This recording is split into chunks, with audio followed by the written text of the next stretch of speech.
नमस्कार दोस्तों, कैसे हैं आप लोग। मैं अगर आपने अभी तक मेरा चैनल सब्सक्राइब नहीं किया है तो कृपया इसको सब्सक्राइब कीजिएगा। इसके पहले वीडियो में पार्ट 1 में मैंने बताया है कि अगर आपका पूरा घर वास्तु के अनुसार है तो ऐसी कौन सी चीजें हैं जो आपको वास्तु के पॉजिटिव रिजल्ट्स मिलने से रोक रही है। तो पार्ट 1 में हमने जो बताया है, जस्ट मैं आपको एक 2-5 सेकंड में बताता हूँ। ये साउथ वेस्ट कॉर्नर है, इसका हमने देखा है डिटेल में। सबसे पहले वेंटिलेशन चेक कीजिए, उसके बाद में लाफ्ट है, बाद में बेड पोजीशन और अलमारी पोजीशन, ये सब चीजें आप चेक कीजिए। इस रूम का एंट्रेंस वगैरह ये सब आप चेक कर लीजिए कैसा है, उसके ऊपर इस कॉर्नर का इम्पैक्ट आपके ऊपर डिसाइड होता है। तो साउथ वेस्ट हमने देखा है दोस्तों। अभी हम देखते हैं south east corner. South east यानी आग्नेय कोण। हम कंसिडर करते हैं कि ये पूरा प्लान आपने आपका घर कंस्ट्रक्शन किया है वास्तु के अकॉर्डिंग, आपके घर में कोई भी कट नहीं है, आपने प्लान पेपर पे ड्रॉ करके देखा है, टेरेस पे से देखते हैं तो आपका घर पूरा अच्छा है, उसमें कट्स नहीं है। और अपने आज कंसिडर करते हैं कि आपने साउथ ईस्ट में किचन बनाया है। किचन में आपका प्लेटफॉर्म है किचन का ये, और समझो आपने इधर गैस स्टोव रखा है और आप साउथ फेसिंग होकर खाना बना रहे हो। ये भी प्रॉब्लमेटिक सिचुएशन है, क्योंकि ऐसे जब स्त्री ज्यादा देर के लिए ऐसे रुकती है घर के लेडीज साउथ फेसिंग, तो साउथ से आने वाली एनर्जी उनके जो थॉट्स है उसको निगेटिव बनाती है। इसलिए जो खाना बनाने वाला होता है उसके थॉट्स भी खाने पे परिणाम करते हैं। तो दोस्तों, इसलिए साउथ की तरफ मुख करके खाना नहीं बनाना है। अगर आप ये चेंज नहीं कर सकते हो तो मैंने इसका रेमेडी मेरे दूसरे किचन के वीडियो में बताया है कि यहाँ पर पीछे की वॉल पे आपको पंचमुखी हनुमान जी का फोटो लगाना है, और कुछ चीजें हैं वो मैंने उसमें बताई है। समझो आपका प्लेटफॉर्म है, यहाँ पर आपने ईस्ट फेसिंग रखा है और यहाँ पर आपने सिंक बना दिया है। तो ये सिंक फिर से साउथ ईस्ट यानी आग्नेय कोण में आ रहा है, तो यहाँ पर सिंक नहीं रखना है। आपका किचन आग्नेय में है वास्तु के अनुसार, लेकिन आपका अगर सिंक यहाँ पे आ रहा है तो उसको निकाल दीजिए। आपका गैस स्टोव इधर शिफ्ट कीजिए और सिंक को उधर शिफ्ट कीजिए, ये आप जरूर कीजिए। इसमें और एक बात ऐसी हो सकती है कि आपने अगर स्टोर रूम किचन का जो है ये यहाँ पर बनाया है स्टोर, ओके, तो ये गलत जगह है स्टोर बनाने के लिए। स्टोर यानी इसके ऊपर शनि जी का प्रभाव होता है स्टोर रूम पे, और ईस्ट जो है वो सूर्य जी की दिशा है, सूर्य भगवान की दिशा है। तो यहाँ पर स्टोर रूम बनाना मतलब इस दिशा में वास्तु दोष क्रिएट करना है। यहाँ पर सामान तो पड़ा रहेगा, ये हेवी होगा, यहाँ पर गंदगी रहेगी, ये सभी चीजें आ गई अगर आप यहाँ पर स्टोर रूम बनाते हो। तो ये आपको नहीं बनाना है। हालांकि आपका पूरा घर वास्तु के अनुसार है और आपने यहाँ पे स्टोर रूम बनाया है तो आपका इम्पैक्ट आएगा। ये ईस्ट का जो पोर्शन है ये वास्तुपद जो है वो सूरज जी का है। अगर यहाँ पर आप दोष बनाते हो तो आपके जो नाम फेम है उसमें आपको रुकावटें आ सकती है, इसलिए यहाँ पर स्टोर रूम नहीं बनाना है।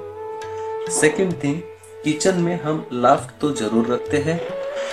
लाफ्ट रखते वक्त आपको ध्यान में रखना है कि लाफ्ट कभी भी नॉर्थ या फिर ईस्ट की दीवार को लग के आपको लाफ्ट नहीं बनाने हैं। लाफ्ट यानी कि माला होता है, जो हम पोट माला भी जिसको कहते हैं, जिसके ऊपर हम कुछ सामान रखते हैं, कुछ कार्टून्स, खोखे वगैरह ये सब रखते हैं, या फिर जो सामान यूज में नहीं है ऐसा भी हम उसके ऊपर रखते हैं। तो ये इसके ऊपर अगर ये इन दिशाओं में है नॉर्थ या ईस्ट में, तो इसके ऊपर ज्यादा सामान आप मत जमा कीजिए, इसको साफ रखिए हमेशा, ये जरूर ध्यान में रखिए। लाफ्ट अगर आपके प्रॉपरली वेस्ट या साउथ में है तो आप इसके ऊपर जितना चाहिए उतना सामान रख सकते हैं। इसके बाद में है वेंटिलेशन किचन का। किचन को अगर ईस्ट में विंडो है तो ये बहुत अच्छा होता है। जो ऊर्जा आती है ईस्ट से, पूर्व दिशा से, जहां से सूरज उगता है उस दिशा से जो एनर्जी घर में आती है वो बहुत अच्छी होती है। और खाना बनाते वक्त ऐसी एनर्जी में अगर घर की महिलाएं खाना बनाती है तो ये भी बहुत अच्छा होता है। तो आपको ये देखना है कि ये जो वेंटिलेशन है ये वेंटिलेशन किन दिशाओं में है। अगर आपका वेंटिलेशन साउथ में है तो आप इसको कर्टन लगा दीजिए, और जितना कम देर आप इसको ओपन रख सकते हो, इसको कम देर जब लगता है तभी आप इसको खुला रखिए। अदरवाइज इसको बंद कर दीजिए या कर्टन लगा दीजिए। या फिर आप किचन में चिमनी भी लगा सकते हो, जिससे जो तड़का वगैरह लगाते हैं उसकी स्मेल बाहर निकल जाएगी। लेकिन फ्रेश एयर के लिए आपको अच्छा वेंटिलेशन जरूरी है किचन में। इसके बाद में है कि किचन का जो सामान रखते हैं, जो कि डब्बे वगैरह, एक रैक होता है। ये रैक हम कहाँ पर रख सकते हैं? बहुत बार ऐसा होता है कि यहाँ पर हम गैस स्टोव है, इजी होने के लिए हम यहाँ कहीं पे तो भी किचन ओटा के ऊपर एक स्पेस बनाते हैं जहाँ पर पूरे डब्बे हम रखते हैं, या फिर इधर किधर तो भी बना देते हैं। तो गलती से भी ईस्ट में आपको ये रैक्स नहीं बनाना है, जिसके ऊपर आप हेवी मतलब जो दाल, राइस वगैरह ये सब चीजें ये जिस डिब्बे में रखते हैं, ये डिब्बे बड़े होते हैं, ये इस दीवार पे नहीं रखना है, ये इसको हेवी बनाएंगे। आपको ये जो कुछ सामान है ये आप साउथ में एक रैक बना सकते हो। इस रैक के ऊपर आप ये डिब्बे वगैरह, बर्तन, ये सभी चीजें आप यहाँ पर साउथ में जो रैक बनाओगे इसके ऊपर रख दीजिए। तो ध्यान में रखना है, ये ईस्ट में नहीं बनाना है, आपको ये बनाना है साउथ के दीवार पर। जो भी बर्तन के रैक है, साउथ या वेस्ट के दीवार पर भी आप बना सकते हो। इन दोनों में से किधर भी आप ये रैक बना दीजिए, कोई प्रॉब्लम नहीं है। लेकिन नॉर्थ या फिर ईस्ट पे आप ये रैक मत बनाइए। तो ये चीजें सबसे पहले गैस स्टोव का पोजीशन, सिंक का पोजीशन। हालांकि आपका किचन वास्तु के अनुसार है, लेकिन इसमें जो चीजें आपने रखी है वो गलत जगह पे हो सकती है, इसलिए आपको ये ध्यान में रखना है। तो गैस स्टोव का पोजीशन, वेंटिलेशन, लाफ्ट का पोजीशन, और किचन में जो आप बर्तन या फिर खाने की चीजें रखते हो, ऐसा जो रैक है, इस रैक का पोजीशन, ये आपको ध्यान में रखना है कि ये प्रॉपर जगह पे होना जरूरी है। फ्रीज मोस्ट इम्पोर्टेंट थिंग है। हम सभी जानते हैं कि फ्रीज सभी को लगता है, और हर एक के घर में आजकल फ्रीज होता है। तो ये फ्रीज हमको कहाँ पे रखना चाहिए? अगर आपके पास में साउथ के दीवार पे कुछ जगह है, साउथ ईस्ट के पास में रख सकते हो। नॉर्थ की दीवार को पीट करके मत रखिए फ्रीज को। आप वेस्ट की दीवार अगर एम्प्टी है या यहाँ पर कुछ जगह है तो आप फ्रीज यहाँ पर रख सकते हो, ये ध्यान में रखिए। फ्रीज की जगह बहुत जरूरी है। इसके बाद में जो है वो है माइक्रोवेव। आजकल हम सभी यूज करते हैं माइक्रोवेव। मैं प्रेफर्ड लोकेशन आपको कहूंगा कि साउथ ईस्ट में आप किचन ओटे के ऊपर माइक्रोवेव कहीं पे तो भी उसको एडजस्ट कीजिए। ये जो साउथ ईस्ट का एक्सेस है, जैसे मैंने साउथ वेस्ट का बताया था, वैसे साउथ ईस्ट का आप 25 डिग्री निकालिए। इसका एक्सेस में आप कहीं पे भी माइक्रोवेव को रख सकते हैं। सेम जो है इंडक्शन, आजकल इंडक्शन भी हम सभी लोग यूज करते हैं। तो इंडक्शन रखने के लिए जो है आप यही जो डायरेक्शन है 25 डिग्री साउथ ईस्ट, इसमें आप कहीं पे भी इंडक्शन को एडजस्ट कर सकते हैं।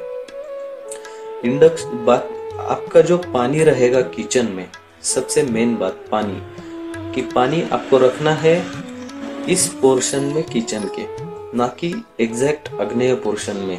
आपका किचन ओटा अगर यहाँ तक है तो आप इसके ऊपर पानी रखिए, कोई प्रॉब्लम नहीं है। लेकिन पानी को आपको इस कॉर्नर में नहीं रखना है, कुछ भी हो जाए। ये जो है एग्जैक्ट साउथ ईस्ट, यहाँ पर पानी का एक्सेस नहीं आना चाहिए, इसलिए यहाँ पर पानी नहीं रखना है। तो गैस का लोकेशन, वेंटिलेशन, सिंक का लोकेशन, बाद में सबसे इम्पोर्टेंट ये जो रैक्स होते हैं जहाँ पर हम बर्तन रखते हैं, इसका लोकेशन, लाफ्ट बहुत इम्पोर्टेंट है, इसकी वजह से बहुत वेट बढ़ता है वास्तु में। बाद में है फ्रीज का लोकेशन, और पानी आपको ध्यान में रखना है, कभी भी यहाँ पर नहीं आना चाहिए। ये सिर्फ और सिर्फ इतना जो पोर्शन है आपके किचन का, यहाँ पर आप पानी स्टोर कर सकते हैं। तो ये था साउथ ईस्ट पोर्शन के लिए। अगर कंडीशन ये है कि पूरा वास्तु के अनुसार है और आपके किचन में कैसे होना चाहिए, सब ये चीजें मैंने आपको बताई है। दोस्तों, मेरे चैनल को सब्सक्राइब करना मत भूलिएगा, और इस इंफॉर्मेशन को आपके दोस्तों के साथ में भी जरूर शेयर कीजिएगा। मेरे चैनल में वास्तु का एक प्लेलिस्ट है, उसको जरूर एक बार देख लीजिए। उसमें आपको आपके फायदे के बहुत सारी चीजें मिलेंगी। धन्यवाद।